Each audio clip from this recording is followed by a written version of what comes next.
Welcome back, everybody, to the Model Mindset. Today's guest, we are extremely excited because he is an incredible human being. Salt of the earth. Dude has an amazing smile that lights up the room. We're talking about the one and only Billy McSheffrey, who is the head strength and conditioning coach at St. John's Prep, who has 23 varsity sports. So, Billy, welcome to Model Mindset, my friend.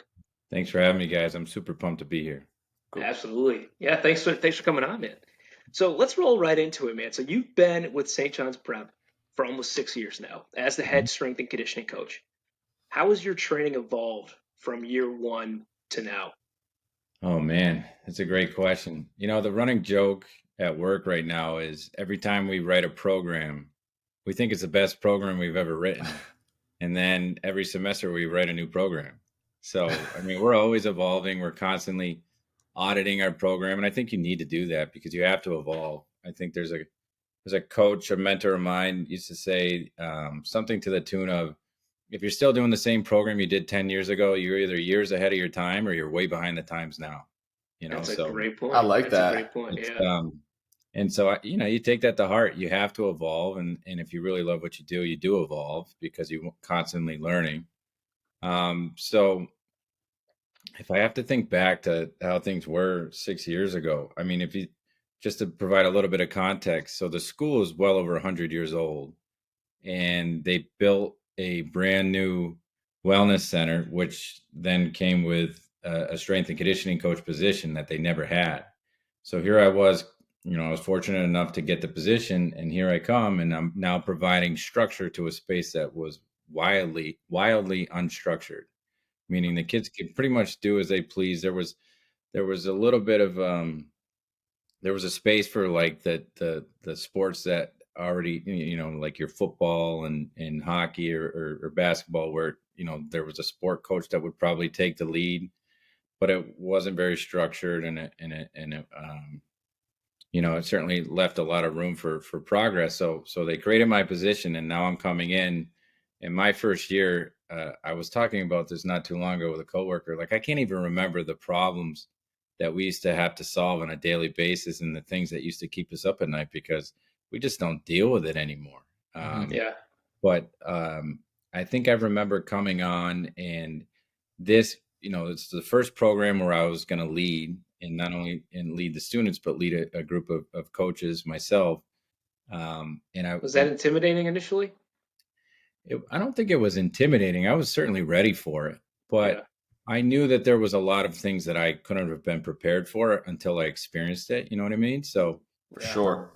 I was, I don't want to say anxious, but I lived and slept and breathed all things related to my job for quite some time, and I still do, unfortunately, to some extent. But I'm getting better at that.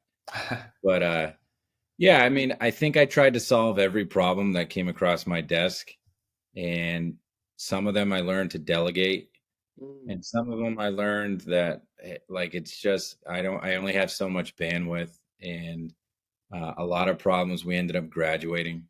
I was really lucky, and I give a lot of credit to my first year, that junior class. So that senior class, they were tough, and they just, they're high school age kids. They don't necessarily not all of them have maybe the emotional capacity to handle things the way that they should, Yeah. and that paired with a lot of resistance often led to situations that weren't very kind to anyone involved. And not to paint like a real negative picture, because it certainly wasn't that, but there it's just we're such a far cry from some of those things we used to face on a daily basis. I'm the standards have been set, um and that we're now, the culture is created, and now we have kids that this is all they've known, is our That's awesome. program and the way that we do things. And so, there's not as much resistance in that sense. But when you are starting new and you're trying to create a new culture, it's inevitable. You're going to be met with resistance. And we took a collaborative approach. It wasn't Billy McSheffrey's strength and conditioning program. It was St. John's Prep. And We Right. got the right people on board, It's huge. um, that to help it. I mean, we created a 5-year plan, and I think that we hit that all of our 5-year goals in 2 years. So Wow. we went back to the drawing board, and um, I would say now we solve higher level problems, if that makes sense. Like in the beginning, you're just trying to establish order and structure in the day, and getting kids to show up on time and wear the right clothes, and like all these little things that just Yeah. provide a lot of friction to what you want to do. Hmm. And now, I mean, I that never happens. Now I get the, the structures in place. The kids know what to expect. I know what to expect from them. Very rarely am I kind of thrown for a loop by any scenario. Hmm. And I get to spend most of my day just establishing and reestablishing and creating great bonds and connections with these kids. So it's the best. It's awesome. That's really cool. So has there ever been any challenges? I mean, you said 23 varsity teams, right? So was it always that many kids? Like year one, did you have that many kids as well as you do now, or has it grown? Um, that's a great question. I think so. I was fortunate in that the majority of the kids that I work with are the in-season athletes. Hmm. Um, I have to do it that way logistically because I have to work around their schedules. Right. And then we fill in the soft spots in our schedule with some off-season athletes. So that limits our capacity for off-season athletes, but we still have a strong presence with them. Yeah. Um, so with that approach, I mean, we were kind of just focused on the fall athletes when I first came on board. Hmm. Um, so obviously a strong presence with football, it just being our biggest team. I mean, it's a non-cut sport at our school. So Oh um, wow. our we have in the entire program, which includes middle school, freshman, and JV and varsity, it's well over 200 kids. Wow. But we predominantly work with just the high school level. So, um, that takes up a lot of your bandwidth. Yeah. Um, and then as that year went on, we started to become more established and getting some things in order. So we were more equipped to work with the winter sports, and then even more so in the spring. And then we really got our footing at the end of that year going into the next year. I mean, the football program, for example, we and there's a lot of carryover with kids between sports. We have some multi-sport athletes, and so Hmm. in that age, those 2 years, my first 2 years, there was a ton of carryover between football and lacrosse.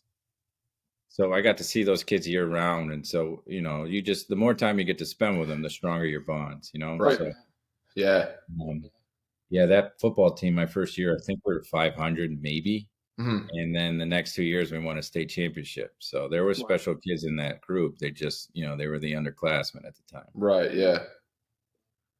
And so before we jumped on here, we had some communication going back and forth on the before coming on the podcast, and you had mentioned training parents of your athletes. How is it comparing adolescents to training adults? Yeah, that's a good question. There's a lot of differences, but there are a lot of similarities too. I think the main differences are just motives, and I chalk that up a lot to perspective. I think if you put your mind back into your 14 to 18-year-old version of yourself, like you're really focused on what's right in front of you. Like your whole world is right in front of you. There's not a like fast forward however many years later, like you have a completely different perspective on life because of all of life's experiences, right? Right. Yep. And this is something I've learned in my time at the prep. Um, but like talking about anything other than the present with high school age kids just doesn't work for them. They don't Hmm. connect to. I used to always use an example, like if I had a kid that was late all the time, I would talk about like a future scenario where if they were late for work, they would be fired, or if they were late to show up for a lift in college, they might be kicked off the team. That doesn't resonate with them. Like they just, Yeah. it's just a made up scenario. They don't connect with that in any way, and so I stopped doing that. Number one. Um, That's so interesting to me. I was just going to say that. Yeah, because it's like, I mean, we both have kids, and John and I are starting to talk to like high schools and stuff as well. And that's a really good point. Like we could really use that. So how do you connect with them now? So it's not like, oh, you're not going to be able to do this in college, and they're like, yeah, okay, whatever, because they're not going there. But how do you kind of connect them to be present? Sure. Um, that's I mean, there's a lot of layers to the answer. And I don't necessarily have all the answers, but I will say, and I should have said this at the outset, I do work with all the athletes, but I work with so many more people besides the athletes at the school. So I work with, like you alluded to, and we could talk about it, the parents in a second. I've been able to carve out a space where I can train the parents. I work with faculty and staff members. I work with a lot of kids that don't play sports, that don't have an athletic bone in their body, but yet still want to connect to that fitness space, and they're on their own fitness journey. And I always go back to this idea that everybody has their own performance. Like we all have this, we can all define performance in our own way. Like we have to perform at things all the time. Like if you're a father, your performance could be, I'm a dad and I want to be the best dad possible. Like how can, my own personal health journey and fitness, how can I connect that to my abilities as a father and being the best dad possible? Or, insert any sort of role that you play in life. And at the high school level, it's easy to connect me and what I do with athletics. But we're talking about kids that are in the band or in campus ministry, and in the choir, or XYZ. We have unbelievably, like we have a pilot interest group. I'm blanking on how I want to describe it, but we have student pilots that fly airplanes by themselves. What? And so you want to talk about it. You want to talk about some of these kids, you couldn't catch me anywhere near their airplane. Yeah.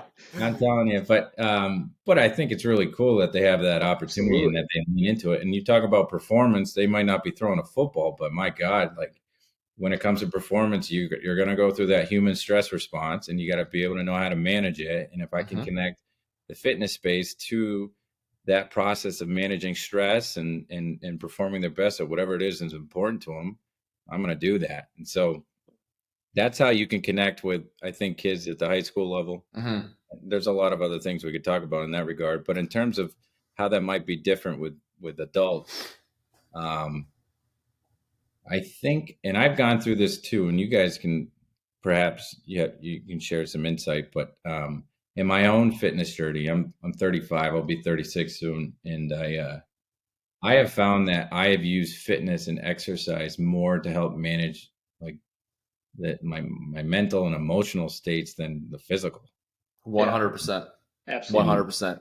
Yeah. And the journey that we go on as men, I think I don't want to paint broad strokes, but I mean, like the majority of my time when I was younger, like you're just kind of doing meathead things in the weight room, and something innately or something inherent about every young boy going in, and the first thing they do is bench press and bicep curls. Like, Absolutely. I don't know how that works, but more weights, more dates, man. That's what it was back then, Yeah, we still give in a little bit. We have something called Arm Farm, so we allow them to do Arm Farm. Yep, I've heard Arm Farm. Yeah. Do Arm Farm, and the boys love it. It's like a little dessert for them at the end if they work hard enough. But but with parents or with the adults, any adult I've trained, I often find that like in my initial intake and my initial connections with them and getting to meet them, like we talk about exercise history and that kind of stuff. It's almost like just to get it out of the way. And we don't really talk about that stuff after that. And it's more about life and, what's going on in their lives. What are their stressors? I mean, I have parents in my group that have lost significant others during the time that we've known each other.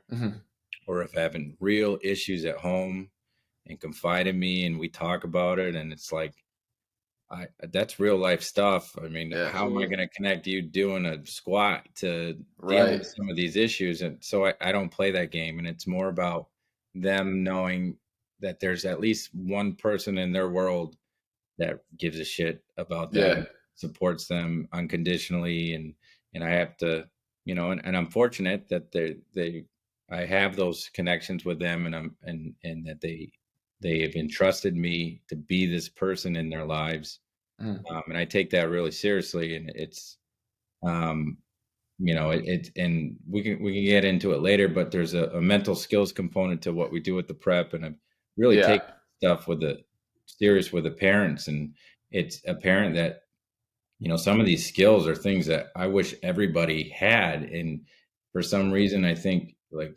we lack sort of that educational background that allows for the opportunity to really learn these skills and master them. I mean, we just kind of grow up, and if we're fortunate, we have some good role models that we can learn from, or life experiences that teach us if we're ready to learn from it. And but there's not a lot of structured learning in terms of how to manage your thoughts, how to manage your emotions, Yeah. how to manage stress. I mean, Hmm. we deal with it every day. It's such a human thing, and yet Yeah.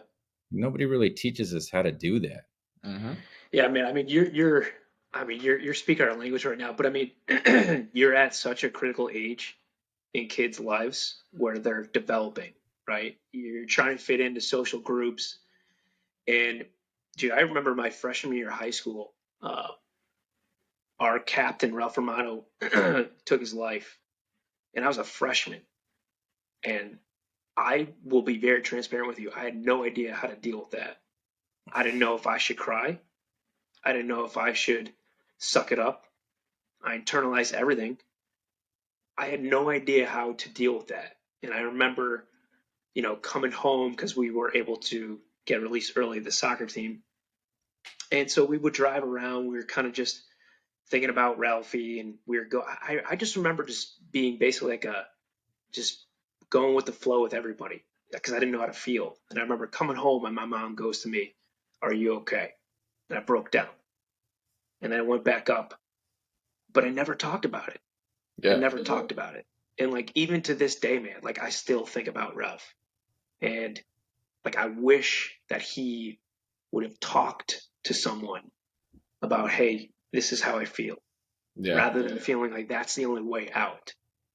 So you're Yeah. at like such a critical age to where you can help and impact and influence people from understanding, hey, you know what? It's fine to talk about your feelings and your emotions, you Yeah, know, Yeah. because we went through it and we really didn't talk about it much.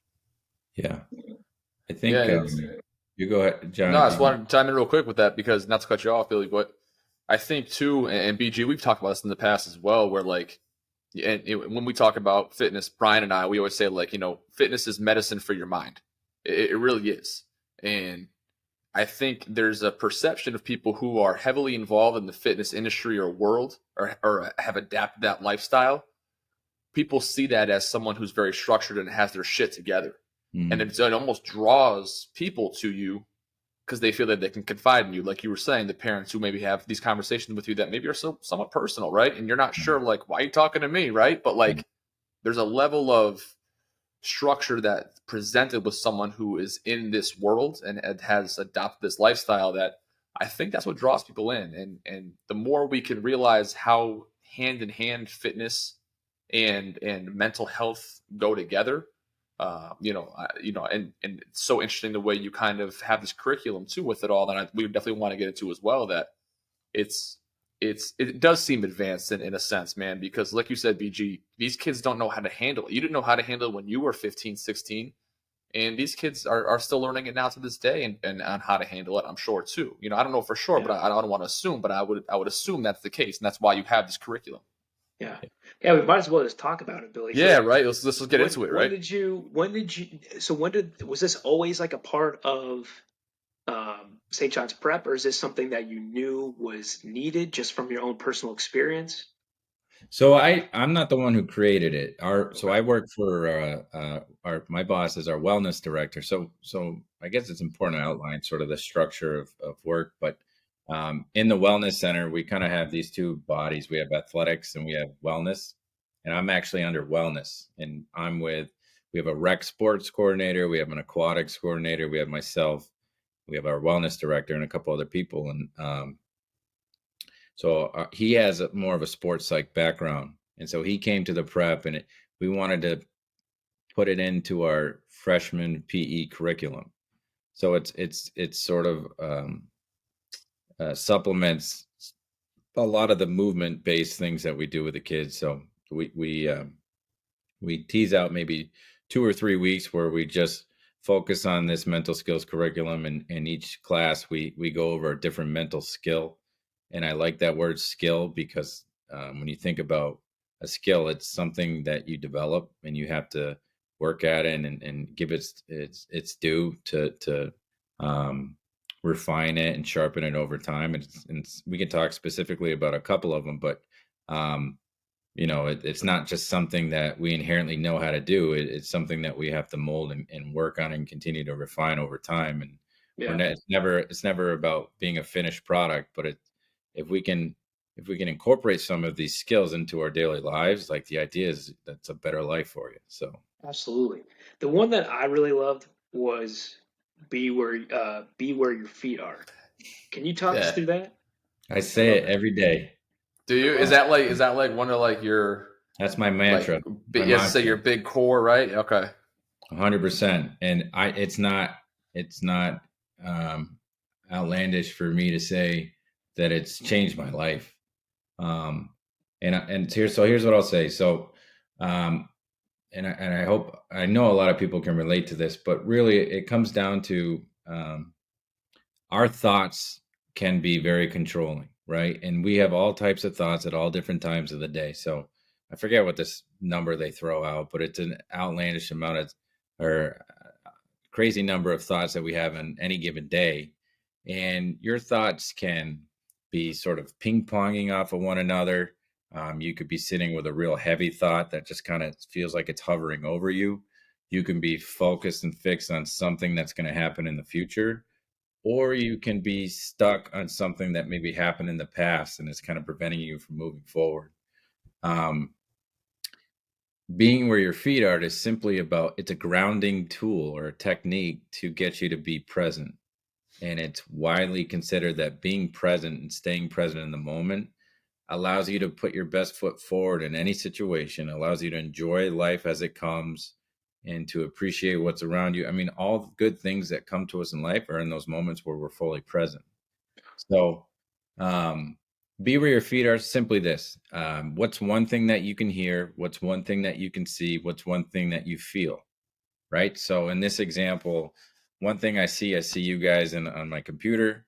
I can see the white wall in front of me, and I got a glass of water to my side. I can feel the table underneath my elbows. I can feel my butt in the chair, my feet on the ground, and I can hear some cars driving by outside. Right. And if I go through that enough, all of a sudden I'm not stuck on something that happened at work, something that somebody said to me that pissed me off. It's like you're so zoned in. Yeah. And it's not magic, right? Like I said, It's a skill. You have to develop it. It's actually a funny story. I've shared this a couple of times, but the first time I ever tried it, it was like 5:15 in the morning. I'm on my way to work. And I'm merging onto the highway onto 95, and some guy cuts me off. And I'm not even kidding, probably at least 20 seconds, we're the only two fools on the road, and we're just flicking each other off. And just laying on the horn and just like MFing each other. And like, I don't know who this dude is. I'm never going to see him again. And he scoots off. And now here I am driving to work, and I've got 60 lacrosse players waiting for me. And they're expecting me to be a certain version of myself, and I'm not that person because I'm pissed about something that seems so stupid in hindsight. Yeah. It affects your emotions, and all of a sudden your thoughts become your emotions, and your emotions become your actions, and your actions become your habits. And the key to understand is there's in that vicious cycle, there's a space for us to insert ourselves and stop that cycle. Right. And make it more of a virtuous cycle. And so in that example, I'm driving white knuckling down the highway, screaming at the dashboard, saying, all right, Bill, be where your feet are. Like I see trees driving that, I'm trying all this stuff. I'm like, this ain't working. Yeah. And then especially in the beginning, I must have said, be where your feet are to myself. Like, be where your feet are, Bill, be where your feet are. And I go through this exercise like I'm not kidding, 20 times a day, 30 times a day. And I'm kind of getting a little bit better at it. And now it's like, if I need, I don't even really do it as much. I don't catch myself doing it, but in moments where like I'm getting caught up in something and I'm letting it affect me and it's preventing me from being present with the people around me, I know that I can go to it as a tool and it will help. So That's awesome. That's awesome. Yeah, That's it a really great is. tool, man. Yeah, I love that.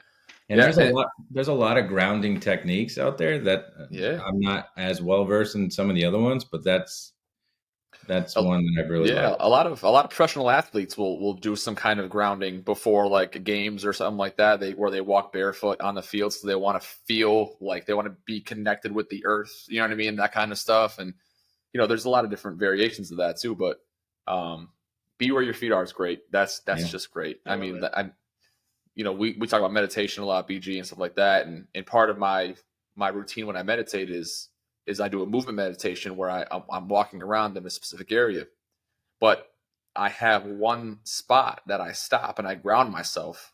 And this is no bullshit just because you said it. This is God's honest truth. And so my footprints are embedded in the ground in this one spot. So the grass won't grow around it. The snow will melt first in that spot, like everything. And so like it's like my spot on the earth that I ground myself.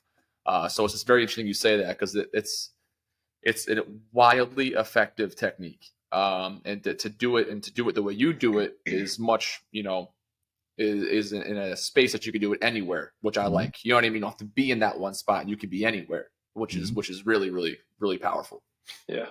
And too, with presence is it's often neglected because we're in such a hurry nowadays, and we have the phone, we have that device in our hands constantly to where it's like if there is that moment where we're bored, we simply go on Instagram or we surf the net rather than be where you are. Yep. I mean, it's huge. And if You people kind of intentionally just slow distract down, yourself yeah, is what and you're if doing. people, exactly. And if you just slow down and kind of just enjoy where you are, Mm-hmm. I think And you'd enjoy life. it may not even be about the enjoyment either, though. It's almost probably a way just to right the ship. You know what I mean? Yeah. Just to get your shit together, almost. You know what I mean? And that's what's I think the most effective tool of it is that you're just really just having to correct your own behavior in the moment. 100%. I mean, if you can get control of your thoughts and your emotions, and it's never perfect. I mean, I could talk about this till I'm blue in the face, but trust me, I have my moments where I'm like, I have no grip on what's going on right now, Yeah. and it's affecting me, and it's not a positive way. And I think over time I've learned to give myself a little bit more grace. I mean, Mm-hmm. Mm, I often say now, like, oh, it's just part of the human experience. Like, if something comes up and I could beat myself up over it, and sometimes I do, but more now than ever, I allow myself like a little leeway and say, it wasn't for a lack of trying or whatever the situation is. It's like it's out of your control, and let's move on and try to be better. Yeah. yeah. And we had Lori Singer on our podcast in January. And in her book, she's a licensed marriage family counselor. And she said, "You control your thoughts don't control you." And Hmm. that's such a powerful quote. You know. Hmm. Yeah, Yeah. I So, think. Yeah, I oh, think you sorry. have to. It's a skill set you have to learn. I mean, I Mm-hmm. fully wholeheartedly believe, but there's another step to that, and that is developing that skill. And it's not something I've always had, and I'm not even the best at it. But Yeah. I Yeah. know everybody out there has the capability, and it's my hope that people are introduced to this kind of thing. Yeah. Yeah, and you know what too, man? You're right because I totally like kind of glossed over it there. It's a daily practice. Like Yeah. John and I, for example, like every day we do something to where we're working on focusing on our mental health. Like every morning, I hop on the treadmill, just walk for 20 minutes, but then I do a 5-minute meditation and breathing exercise, and it's to exactly what you said, calm the thoughts in my head, be present and prepare for the stress that's going to come my way. And then I have Mm. an intense workout. But it's all intended to prime my body and my mind for the day to come, and it's a daily practice. I do it every single day. That's awesome. Yeah. So you have, the practices you incorporate when your trainings as well, right? And I want to get back to that because I do find that to be very interesting. And there's one thing when we were kind of prepping for this, and BG thought of the question. It was a really interesting question. So I want to ask this. I don't want to forget to. What is a component of your training that you focus on that is often neglected or overlooked? Oh boy. I know because we touched on the mental part, and I feel like that's a big one, right? That could be overlooked, and you guys put a strong emphasis on it, and kudos to you for doing that. Yeah. Or is there anything, physically that you've discovered, over the years that may have been overlooked and you've put an effort forth in developing it? Yeah. I think the mental aspect is certainly a big component of that. I don't necessarily I'll be the first to tell you our programming is incredibly simple. And I think it's by design. I mean, I think a lot of people in the fitness space and the strength and conditioning world, sometimes they'll create things or they'll make things like a simple idea incredibly complex. And I often wonder how much of that is just show job security. Yeah. You know what I mean? Truly. I wonder the same, man. When we see some stuff online or whatever, I'm sure you see it all too. It's just like, why? Yeah. You know what I mean? You just watch it and you're like, okay, cool, but why? Yeah. Or even something as simple as naming exercises. Let's just call it what it is. What is the person actually doing? Let's not call it after a country. let's not come up with some abstract name, incorporating a Superman name for it. Right. Yeah. Let's just call it for what it is. So anyways, that's a silly tangent. I will say that the one area in our training where we've experienced the greatest amount of growth is our speed development. Really? Yeah. Oh yeah. So, and I'm not going to speak for every strength coach. There's actually a tremendous amount of strength coaches that come out of Enfield. Yeah. Really? Yeah. Well, I mean, I know you're good friends with Chris and Tim Karen and he's coming on the pod later on. Yeah, nice. And then I don't know him personally, but I mean I know who he is, and obviously I have friends that are close with him. But Mark Zabicki, he was at URI, he was at Stonehill, and now he's at St. Mark's. I think I saw he just took a job there. But it's weird, Enfield of all places. It's a factory. It's a factory. It's a factory. Yeah. I don't want to put myself in the same air as some of those guys, but I will say that just in the last probably 3 years, and this was really born out of an offhand conversation that I had with a principal, but he simply just asked me, what's the one area in your programming or your coaching where you feel like you have the most to improve? What are you worst at? Yeah. And I mean, it's speed. It's all things speed. And I think, and I don't want to speak for most strength coaches, but it's very easy for coaches along the way of their career, path. They kind of adapt or adopt different training modalities or training ideas from the people that they learn from naturally. And most strength coaches, their expertise is in the weight room. And if they don't have a track background, you might pick up maybe 2 or 3 speed exercises or what you think are actually developing speed. And you kind of find a space to plug it in your program and, look the other way, for a better way to put it. And I know I always knew there was way more to that, but I always felt like ignorance is bliss. If I don't look too far down this rabbit hole, I won't find out what I don't know. But it was a great conversation. He's like, okay, who are the best in the world?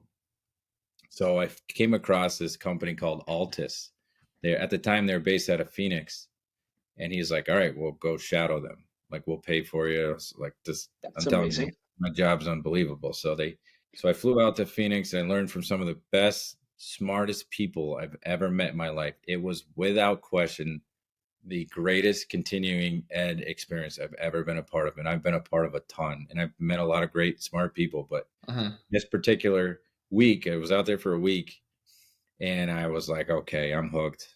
Now I really need to dive down this rabbit hole. And so, I mean, it got to a point. So fast forward, and I'm jumping over a lot of different steps, but I'm now the sprints coach on the track and field team. And, I went from somebody who didn't really know how to make somebody That's faster. amazing. Yeah.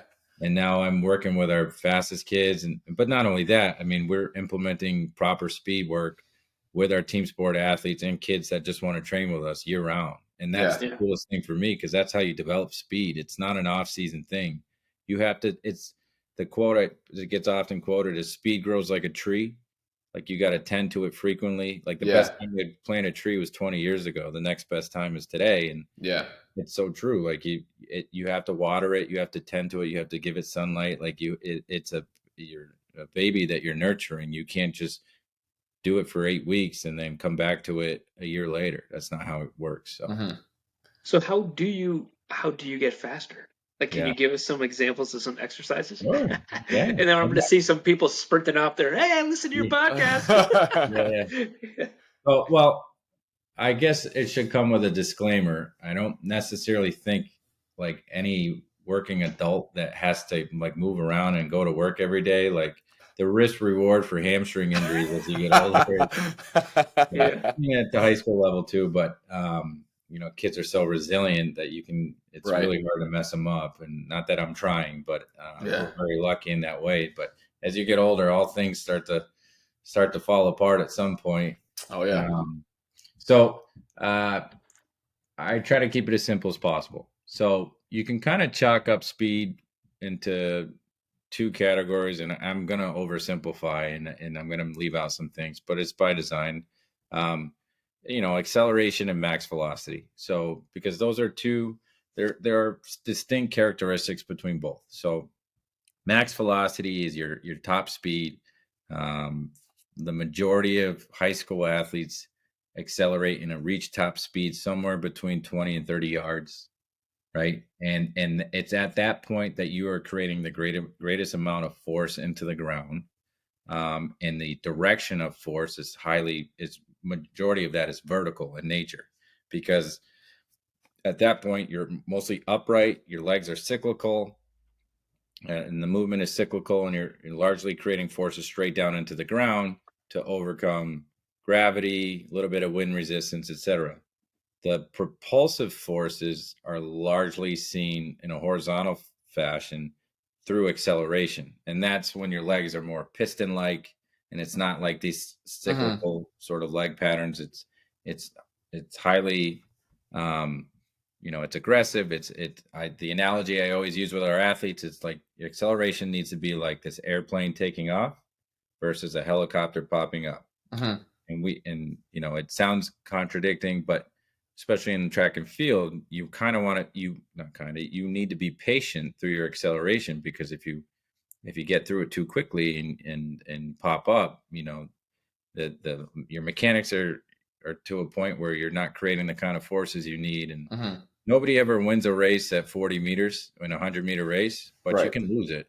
So you still need to develop acceleration, but with those two concepts in mind, you can start to model or create training programs around attacking both, right? And I think that it's important that you train max velocity 2 to 3 times a week year round. So our guys sprint twice a week on timers. So we're fortunate enough that we have lasers. It's called Brower timer system. And we do flies. So effectively, we do a 25-yard run into the first timer. They sprint through. In one example, we'll do 10-yard fly, and we'll space the timers 10 yards apart. And they're trying to minimize their time as much as possible. So the faster that they go, and we actually had a kid today break the school record in the 10-yard fly, which is really first kid in school history ran 23 miles an hour. Whole 23? That is stupid fast. Yeah.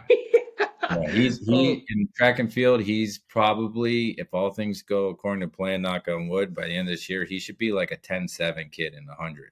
Wow. Holy cow. And those kids don't grow on trees. That's not like the population. Right. Yeah. You're not just pumping those out. No, yeah, right. If I was, I expect my bonus to be in the mail anyway. Yeah, right.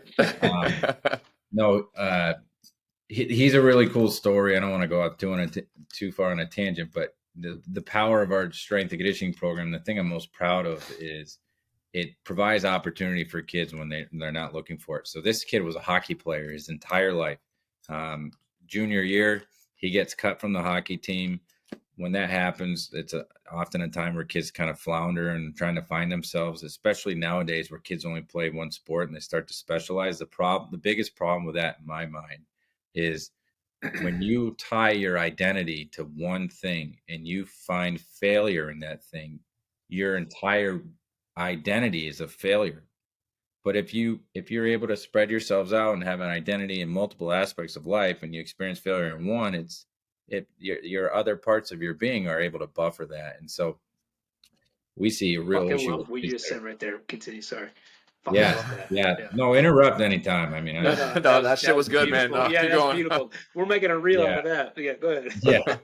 Well, I just think that we have a real issue at our school where there's a lot of kids coming up, and as a freshman, they expect to make our varsity teams because the way they think them, and some kids do, but our school is, I mean, last year we won 9 state championships. Yeah, that's competitive.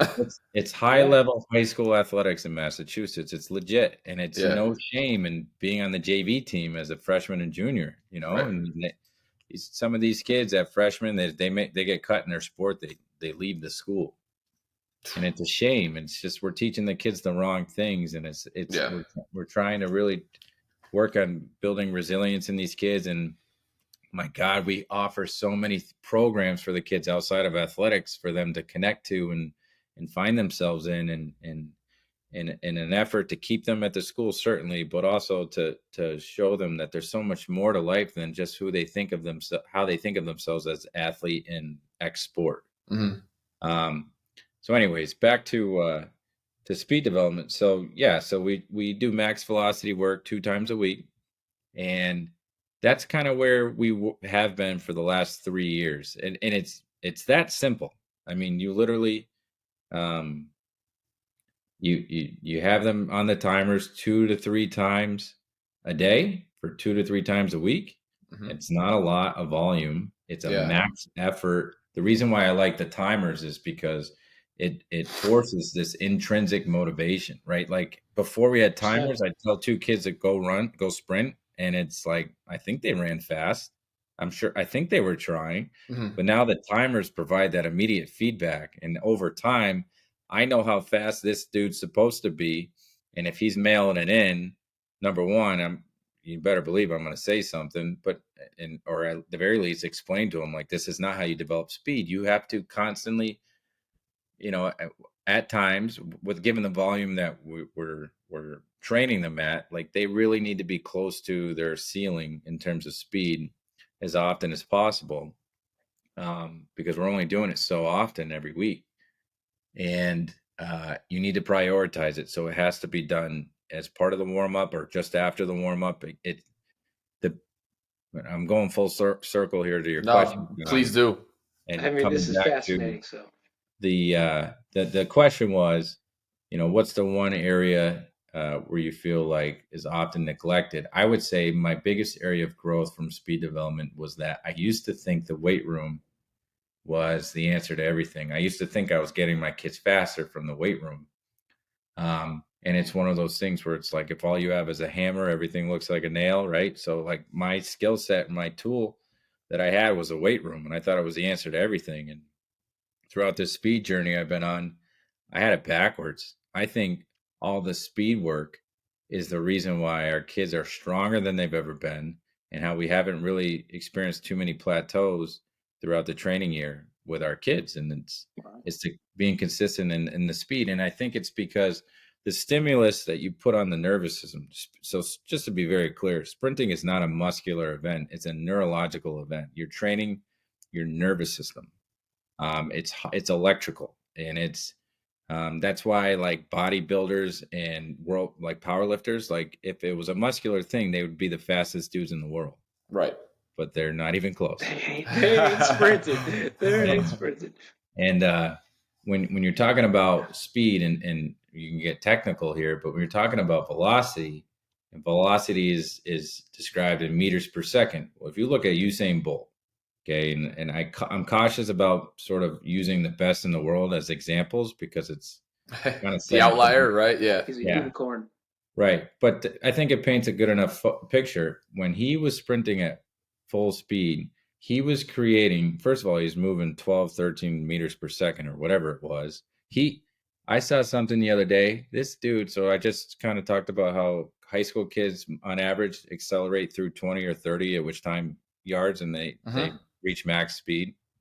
This guy, when he set the record in the 100, he was accelerating through 80 meters. He was accelerating almost the length of a football field. That's insane. God. That is insane. That is wild. Every time his foot strikes the ground when he's running at full speed. So, like, if you ever took a stopwatch and you try to click it as fast as you can to get the least amount of time, under a tenth of a second, that's how long his foot spends on the ground. And in that time, he's producing almost 4 or 5 times his body weight. That is incredible. So that's absurd. What exercise or thing can you do in the weight room that replicates that? The answer is none. Can't. Yeah. You cannot replicate that. There's a growing sector in the field that's looking at velocity-based training, and I don't really have an opinion on it one way or another, so I won't, give you mine. But it's measuring velocity, usually velocity of barbell, for example.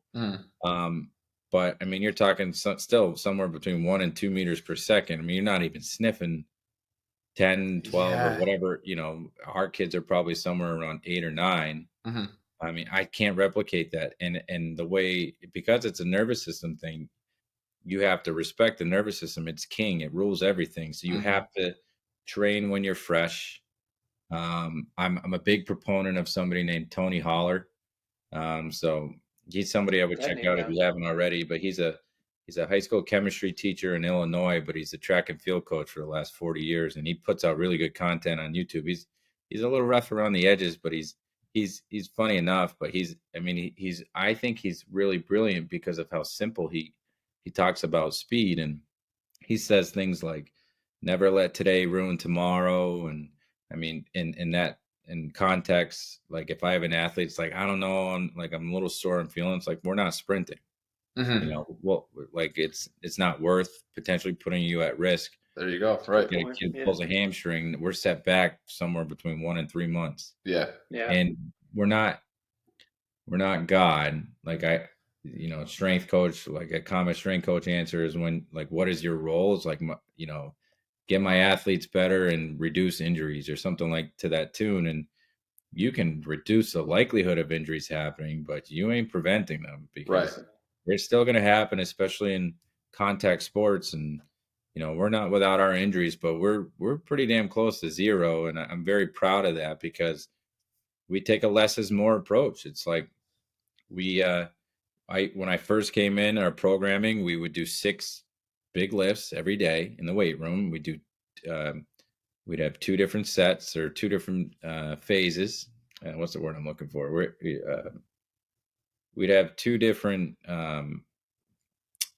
groups. It's been a long day. You're good, brother. We have 2 sets of 3 different exercises, and then we do 3, and then we move on to the next. Yeah.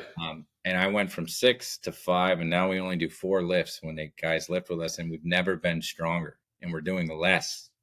That's incredible. That kind of goes back to what we were saying before. Like, the progression of how things are evolving. You know what I mean? And the more you're able to digest and learn, to keep it simple, stupid. Like, that's 100%. A timeless saying, right? But God damn, it is foolproof. It really is. It's just. Yeah. And we do less. We keep it incredibly simple. And like I said, we've never been stronger. And my job is,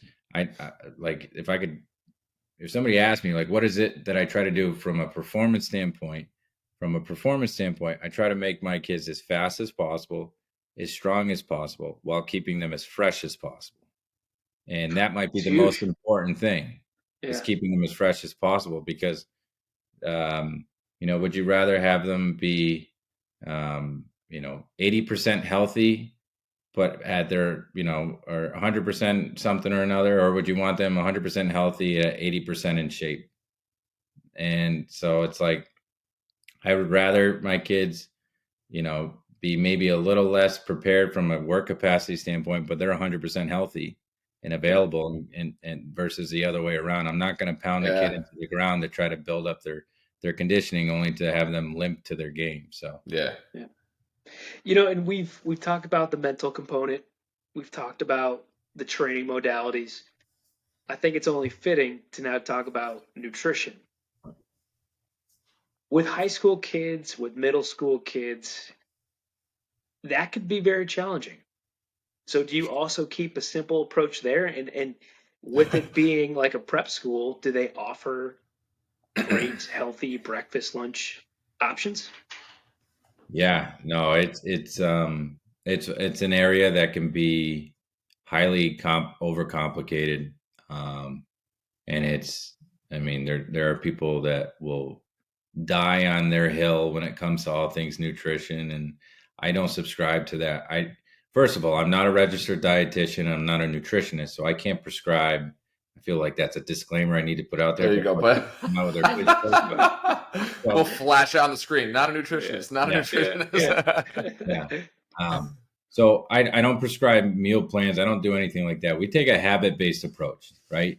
And I think that served us well in many arenas because everything's contextual. I mean, to back up a little bit, the issue usually with our kids is not being able to identify what they should be eating. I think a kid can tell the difference between an apple and a Snickers bar. The problem is their habits that prevent them from eating the right things, or whether it's a lack of discipline or just simply the habit of setting themselves up and setting their day up to make the right choices more likely than not. That's a Um, great point. so I'll give you an example. We might identify with a kid that nutrition or hydration is an area where they can really improve, right? Whether it's a questionnaire or it's just through a conversation, coach, I don't really drink any water throughout the day. Instead of trying to sort of play, a psychoanalyst and say, well, why aren't you drinking any water? What's preventing you from doing that? It's like, okay, what's your day look like?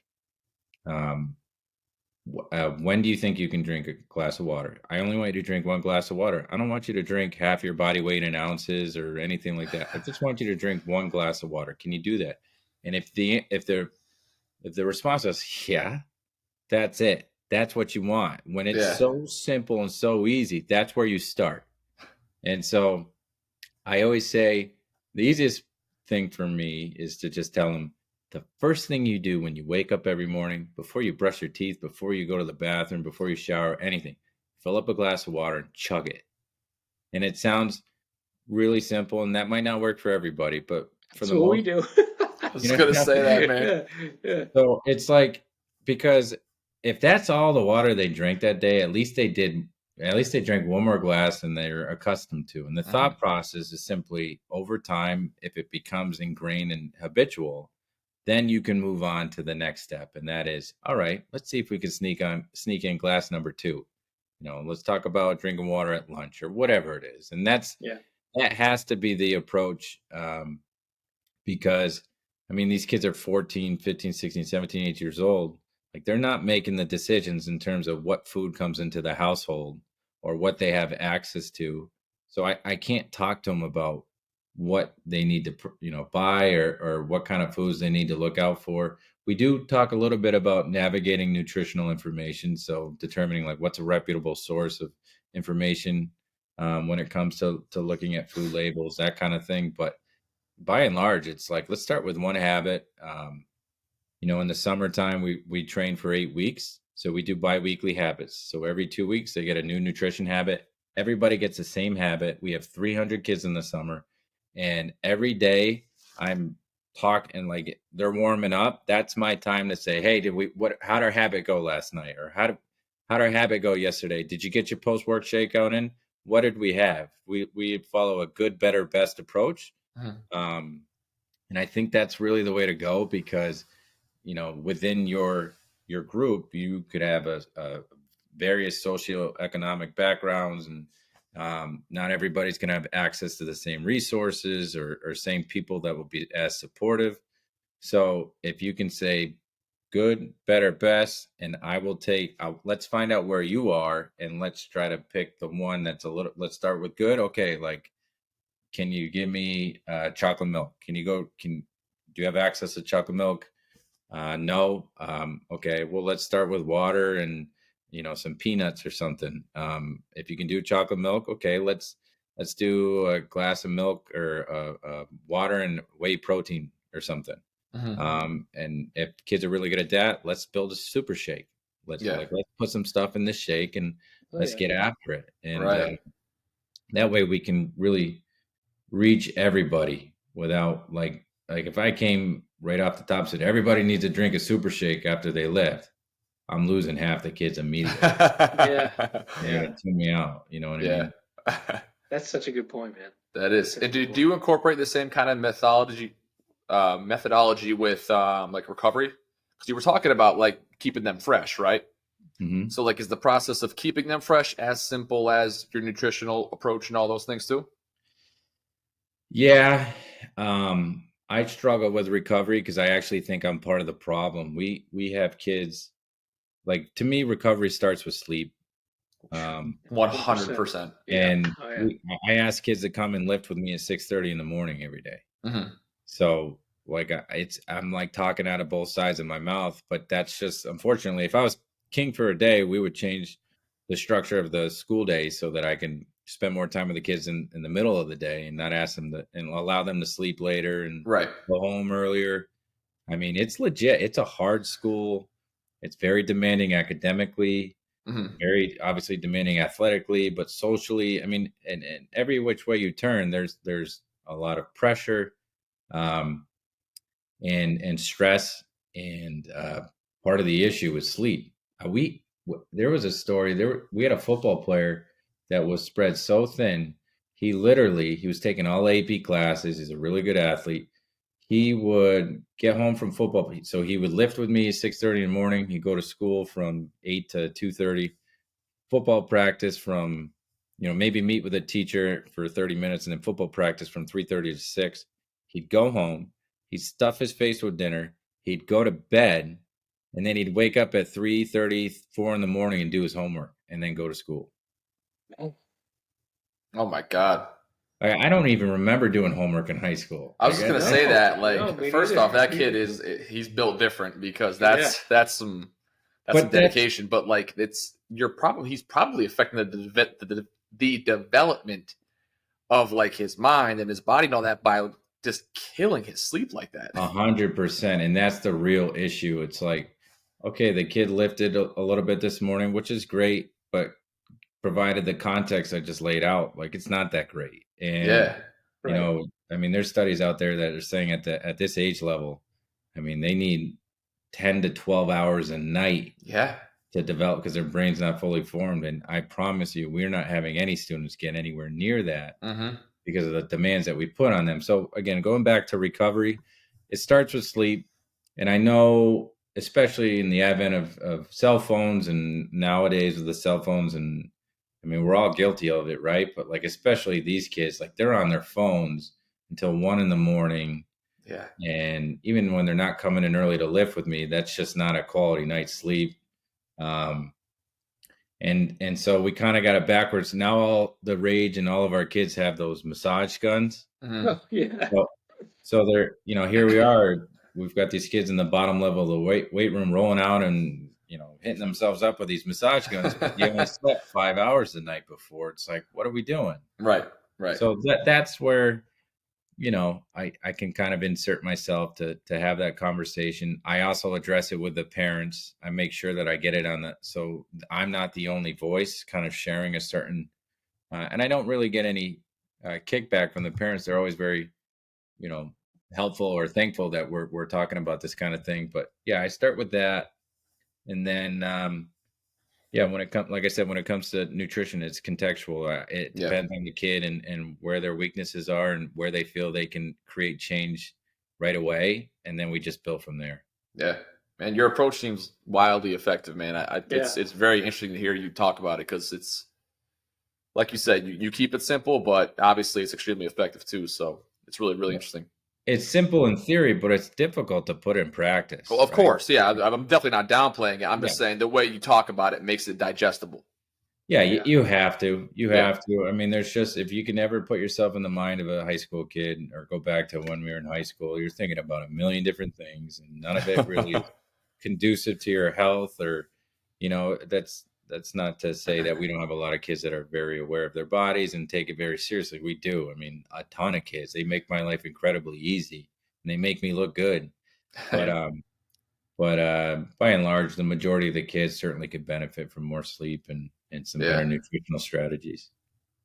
Well, dude, this has been a lot of fun, and I have one more question for you because clearly you make an impact on the kids that you work with on a daily basis and the parents and everything.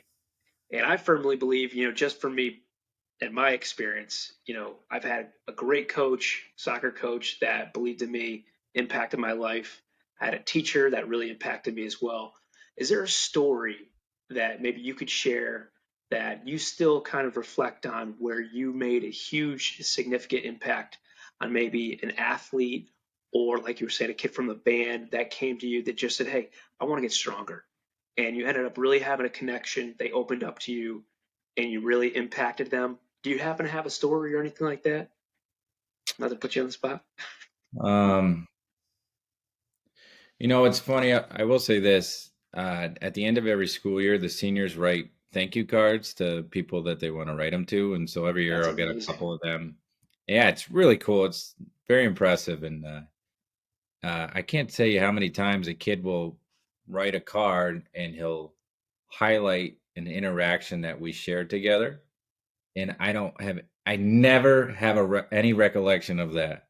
And so there are all these moments in my life where I'm like, today's a day where I think I can create change, and I want to talk about this with this team because they need to hear it, and this, that, and the other. And so often, like those points where a kid connects to your message or you, or like they're never when we think they are, and that to me is just, it speaks to like it's hard to do, but you really have to be present for the kids when they present themselves, because you never know when that moment's going to be for them. You never know when they're going to connect with what you're saying. We say it all the time. You can't give up on kids. Sometimes it takes them all 4 years. And sometimes you just feel like maybe you never really reached them, which certainly happens. And then other times it's almost immediate. And so you got to stay consistent in your approach of working with kids at that level. Last summer we had a big offensive lineman, one of our football captains. So very,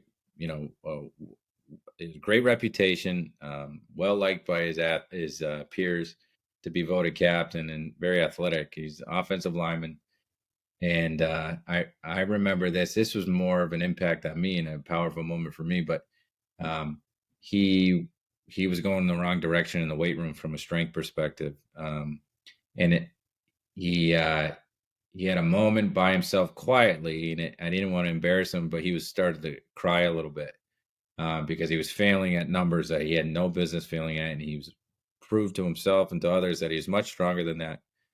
Um, and I didn't want to, like I said, I didn't want to show him up or anything, but I kind of came around him and I said, listen, and he had just started a new summer job. And so, yeah, in a vacuum, we're doing the same things and he should be doing more from a weight room perspective. But in his life, it's the first time in his life he's ever worked a full-time job, and it's in the summer and he's outside all day, and then he's going back and doing offensive O-line, D-line stuff, and then coming back and get up in the morning the next day. And so it was early on in that process for him where he was trying to just adjust to his new normal. And just Adapting. as quickly as I could, I just explained that to him. I was like, let's Mm. take a step back and think about all the ways in which your life is different right now. And you can't compare to where you've been, but you will adapt. And he just kind of had like oh, yeah, you're kind of right Yeah. reaction to that. And I remember walking away from that thinking like that was that was a key moment with that kid. And I Yeah. love that kid to death. I love all my guys, but I have a real good relationship with him, and he's got a bright future. And yeah, it was a lot of fun. That's That's a awesome, cool man, story. because not only did you share the impact that you're having on them, but clearly they impact you as well, Oh my which is God, awesome. I don't deserve these kids. I'm telling you, they're just they're such special kids. They're just full of imagination, and there's no 2 days alike. Like truly, there's no 2 days alike. I'm always presented with new conversations and new thoughts and new challenges. Like I tell you, you can't go to these kids and say because I said so, because that doesn't fly. Like you got to come with your guns, and you got to be prepared to defend why you want kids to do something. And I mean, I've worked with some kids that undoubtedly are going to be highly successful politicians. Let me tell you. So yeah, Well, this has been a lot of fun, Billy. So we Yeah, man. appreciate the time, man, and thank you for coming on the Model Mindset, my friend. yeah. Thanks for having me. I appreciate it, guys. Thanks, man. Thanks.